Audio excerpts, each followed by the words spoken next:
Hello brother, आप लोग कैसे हो। मेरा न्यू वीडियो में आप लोग का वेलकम है। फिर एक धमाका संग लेके आ चुका हूँ आप लोग के बीच में। जो भाई मेरे गाना को सुनते हो तो लाइक कीजिए, कमेंट कीजिए, सब्सक्राइब करना भूले, अधिक से शेयर कीजिए ताकि भाई को नोटिफिकेशन मिल सके। और यह गाना अंकुश राजा के ट्रैक पर लिखा हुआ सॉन्ग है, बेवफाई सॉन्ग है और अलग अंदाज में लिखा हुआ सॉन्ग है। और मेरा ऑफिशियल बबलू विजुअल के चैनल को लाइक कीजिए, कमेंट कीजिए, सब्सक्राइब करना भूले, अधिक से शेयर कीजिए ताकि भाई को नोटिफिकेशन मिल सके। चलिए आप लोग इस गाने को लाइन बाई लाइन सुनाते हैं। और गाना मस्त लगे तो भाई के लिए जरूर लाइक कीजिएगा।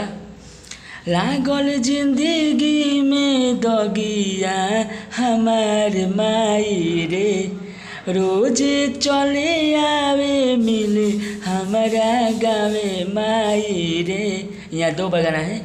लागल जिंदगी में दगिया हमार माई रे, रोज चले आवे मिले हमारा गावे माई रे। आजकल पगली बदल गईल, दोसारा पर धल गईल हो। लागत कि हो माई हमारा के भूल जाई, लागत कि हो माई हमारा के भूल जाई हो।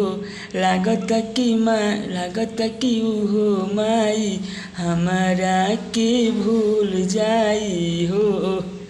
चलिए अंतरा सुनाते हैं। अंतरा वन आप लोग को मस्त लगे तो भाई के लिए लाइक कीजिए, कमेंट कीजिए, सब्सक्राइब करना भूलिए, अधिक से शेयर कीजिए ताकि भाई को नोटिफिकेशन मिल सके।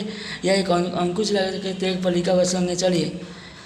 देखतानी माई हो रहले उदास हो, कहतिया अब नइखर हमारा पास हो। यहाँ दो बगान है अंतरा को।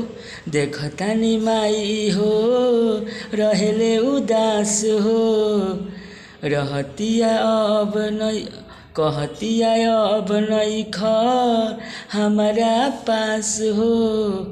बिना मजबूर अपना घर से ए जातिया हमारा तो कदीर से ए हो। बिया मजबूर अपना घर से जातिया हमारा तो कदीर से हो। लागत कि हो माई हमारा के भूल जाई हो। लागत कि हो माई हमारा के भूल जाई हो। चलिए अंतरा तू सुनाते हैं। अंतरा तू आप लोग को मस्त लगे तो भाई के लिए लाइक कीजिए, कमेंट कीजिए, सब्सक्राइब करना भूले, अधिक से शेयर कीजिए। अंतरा तू को सुनाते हैं। मस्त लगे तो भाई के लिए लाइक कीजिए। यह अंकुश राजा के ट्रैक पर लिखा हुआ सॉन्ग है और आप लोग इस गाना को ट्रैक बनवा के गाइएगा। चलिए अंतरा तू सुनाते हैं। रोज मिल चले आवे हमारा तो गावे, आज रहतिया पियावा के छावे। यहाँ दो बगान है। रोजे मिल चले आवे हमारा तो गावे, आज रहतिया पियावा के छावे। जा हम के भूल जा पियावा में घुल जा हो। लागत कि हो माई हमारा के भूल जाई हो। लागत कि हो माई हमारा के भूल जाई हो। चलिए अगले वीडियो में वेलकम रहेगा। फिर एक धमाका संग लाऊंगा। और क्योंकि अब गाना भाई लोग तनी लिख नहीं पा रहा हूँ क्योंकि कुछ काम में बिजी हूँ, इसलिए गाना नहीं आ रहा है हमारा चैनल पर रोज।